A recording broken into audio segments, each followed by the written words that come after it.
ભારતીય cricket team હાલમાં Australia પ્રવાસ પર છે, જ્યાં બંને ટીમો 5 મેચની બોર્ડર ગાવસ્કર ટ્રોફી રમી રહી છે.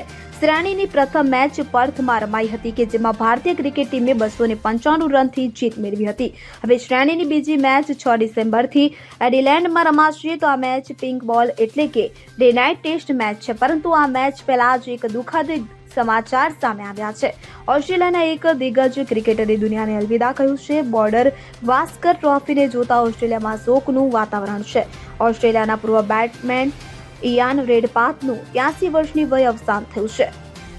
ઇયાન રેડપાથે 1964 થી 1976 દરમિયાન તેની આંતરરાષ્ટ્રીય કારકિર્દી દરમિયાન 66 ટેસ્ટ અને 5 વનડે રમી હતી. તે મુજબ ઓપનર તરીકે જાણીતો હતો. ઇયાન રેડપાથે તેની પ્રથમ ટેસ્ટ મેચ 1964માં દક્ષિણ આફ્રિકા સામે રમી હતી. MCG ખાતેની તેની પ્રથમ ટેસ્ટ મેચમાં તેણે 97 રન બનાવ્યા અને સદી ચૂકી ગયા હતા.